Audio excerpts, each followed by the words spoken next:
newspapers, the journalist and author Gemma Forte, and the broadcaster Afua Hagen. Ladies, lovely to see you this Saturday morning. Really hope you're well. Afua, we'll start with you today. The Guardian's lead story. Fury, they describe it. The Prime Minister changing the code of conduct to, quote, save his skin. Surely not. Yes, fury indeed with this headline in The Guardian. So basically, Boris Johnson has been accused of changing the code of conduct to save his skin because he has, in fact, done that. So he's amended the ministerial code of conduct so that ministers will not always be expected to resign if they find that they've breached the code of conduct. So under new terms, they will be encouraged to apologise or temporarily lose pay instead. He's also rewrote the foreword to the ministerial code of conduct, removing all references to honesty, integrity, transparency, and accountability. Now, let's remember that Boris Johnson is facing an inquiry by his own MPs as to whether he lied in Parliament. So basically, he's changed the rules so that he won't break them. So if he is found guilty of lying to Parliament, he changed the rules so he won't have to resign.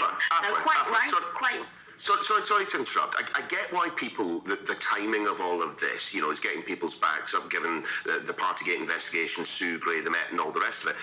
But when was the last time a minister did resign or did get sacked for breaching the ministerial rules? I mean, isn't this just codifying what is currently the situation? The ministers don't have to resign if they break the rules that the Prime Minister comes up with.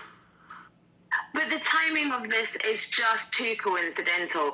That at a point where Boris Johnson could genuinely be forced to resign, the code is magically changed so that he won't have to. Look, it seems like he just wants to get away with Partygate. He wants to sweep it under the carpet. He wants to move on with doing the business of government, which a lot of people want, especially in this cost of living crisis. But it doesn't mean that he shouldn't be held accountable to the wrongs that he has done. Apologising in this case, I don't think a lot of people would agree with me, and a lot of people wouldn't, isn't enough. And if he's facing resignation but has changed the rules so he won't have to, that's very, very murky.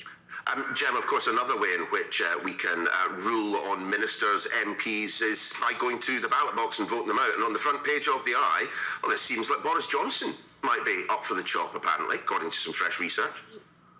He may well be. So this is from a YouGov survey and poll, and actually they did very well at predicting the outcome of the last election, so their modelling does seem to be fairly accurate, and it is predicting that the Tories would lose all but 3 of 88 key seats in their battlegrounds at the next election, and one of those seats that would be lost would indeed be Boris Johnson's.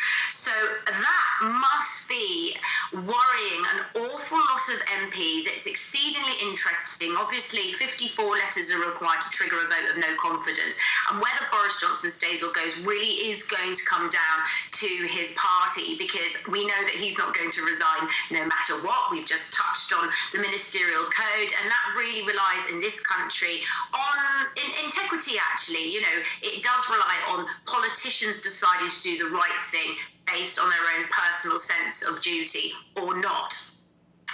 So we'll see. All eyes are going to be on the by-elections on the 23rd of June in Tiverton and Wakefield, and I wonder whether more letters will be dribbling in after that if the Tories face defeats there in, again, quite key seats. We had another letter in yesterday from Conservative Bob Neal, but we're only up to 22. So, there hasn't been this big flood of letters as one might have anticipated after all the recent scandal and Partygate findings, etc. It's been more of a dribble, and it does seem to be that that's mainly because people aren't sure who they would want to see go in to govern instead of Boris Johnson. But it also might be that there aren't particularly many politicians who want to put themselves in that position given the economic story that we're facing. Yeah. So, to take over now, perhaps not the greatest time. Certainly doesn't feel like the critical mass is yet built to force that confidence vote.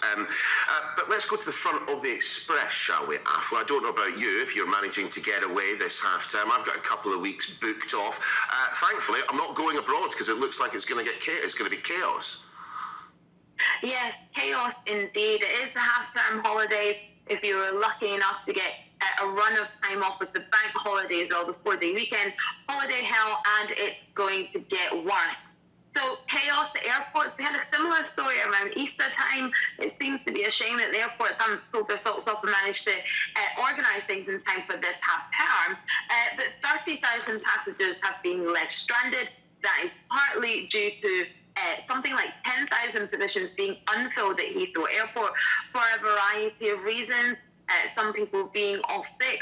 COVID is still in play, unfortunately, long COVID as well, and staff positions just haven't been filled, which means that queues at airports. Yesterday we saw long queues at ferry ports, airports up and down the country, exceptionally busy because it's that getaway time. But if you combine that with staff shortages and computer failures, it really is a perfect storm, which is leading to this chaos of people trying to get away for the half-term break. Now, travel is picking up more and more as the year goes on, as restrictions are lifted and people can go more places without having testing and with less restrictions. So we can only expect this to get worse, and it could continue into June. Then we have the summer break coming in July. Will the airports have sorted out technical failures? Will staff positions be filled by then for people to enjoy a summer getaway? I know people who are stuck in these queues will be thinking, will they be sorted for us to go away in the next few hours? But how long is this going to continue? And how long will it take before our airports up and down the country can get their act together so people can go on trips and holidays and away for work and all the things that they need to do? Yeah, not anytime soon would be my assessment. Front of the Times, Gemma, an interesting intervention into the culture wars by Suella Braverman, who strikes me as perhaps the most political Attorney General we've had in recent memory. That's right. Okay, where to start with this? So Suella Braverman has come out. It does seem a slightly strange choice. She is the Attorney General, so she doesn't need to. This isn't something that schools are going to have to adhere to. It's just her opinion, and she's calling for a firmer line on gender. And I am rather cynical about this because it is a distraction, perhaps, from the negative press that her party has been facing. And I'm wondering why she's wading in on this. Okay, so I do think Labour made a huge mistake by not being able to just come out and say clearly what a woman is. And that absolutely will have lost them a lot of female voters, particularly of a certain age. My reading into that, it's because women of a certain age who've perhaps had to fight against the patriarchy a lot to get where they are today, just are so proud of being a woman, full stop. However, there's so many things being conflated here. Gemma, I'm going to be a man. I'm going to have to intervene here and stop you talking about this because we've got 5 seconds left. We will see you guys next start. Thanks for your input. We're returning to Texas after this.